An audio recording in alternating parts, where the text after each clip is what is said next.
were talking about your practice statement, and we talked about this a little bit in the beginning of the week. So, oh, by the way, if you're watching me on YouTube, make sure you like my channel and follow me, hit the bell.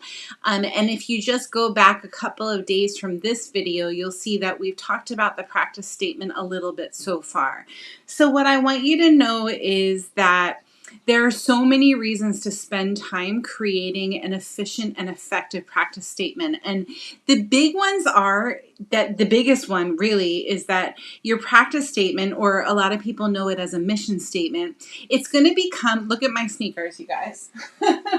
So this is totally my world right now, right? So this is like in a nutshell how crazy things have been. I just have sneakers everywhere for when I'm ready to grab them and put them on and go get them, Tiger. So practice statement, let's go back to it. Practice statement equals mission statement equals focal point, right? So when you go to a networking meeting, or let's say you have like 3 minutes in you're shaking hands with somebody at a baseball game, your kid's baseball game, right? Or their practice or their soccer practice or whatever it is. You've got 3 minutes to tell somebody what you do.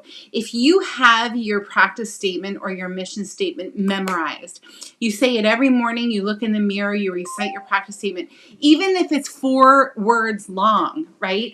It's right there. It's on the tip of your tongue. And when you go into that conversation with little Johnny's mom, who is an ideal client for your practice, it's going to roll off your tongue. Oh, well, I serve great care to the whole family since 2001. Whatever it is that your practice statement is. So how do you come up with a practice statement? It's a great idea, and we see it all the time. So this is actually the blueprint that we're going to be working with this week. If you're a Joy-Filled Practice member, we have a Friday focus call, and you guys make sure you have this printed out. If you're not already in that group, I'll tell you in a hot minute how to get in there. So we go through figuring out your practice values, your personal core values, right? And then we write out the core values, and we have a clear sentence that's linking to each one of those values. So if I have a value of joy, then my practice statement, the sentence that would be involved with my practice statement would be, there's joy involved with all that I do. That's an example. So you're going to have a sentence for each one of your values. And then the next step is you take your sentences and you marry them together and you come up with a statement. You may need to reorder the sentences. You just have to make sure that it makes sense, and you have to make sure that it really resonates with you.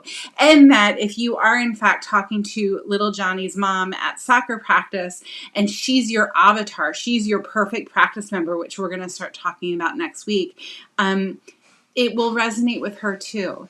You know, there's a fine line between doing things for your avatar and doing things because they really resonate with you. And what we're going to talk about next week is the truth is that usually your avatar is you 3 years ago, 3 to 5 years ago, somewhere in there. So think about, at the end of the day, when you have this practice statement, and if you want a copy of this, you got to join the Joy-Filled Practice group. Which way do I go, right?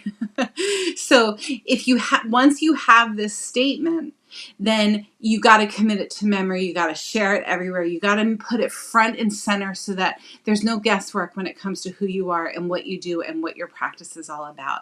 Because the truth is, there are so many people with the same title, right? There are so many chiropractors in my town. I'm a pediatric and prenatal chiropractor. I take care of moms before, during, and after baby. I take care of baby and grandparents and the whole family too. But my center, my focal point is the before, during, and after mom, the 30-something mom with the time, energy, and resources to do more and give more to her family. Can you have your perfect practice member roll off your tongue like that? Can you have your practice statement roll off your tongue? If not, do the work so that you can serve more people.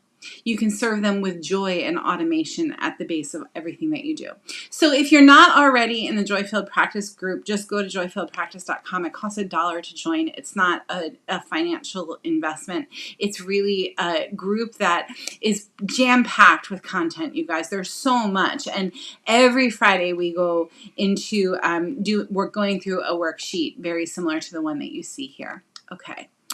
I also wanted to share with you that our giveaway for this week, all week long, we've been giving away the SOP guide. How do you create a standard operating procedure for your practice to keep your practice statement in, to keep your practice values in, to keep all of the lists and all of the things that are important to your practice. And if you want a copy of that, just see the description of this video wherever you're watching it. I think that that's it. I'm loving you guys from here, and make today count.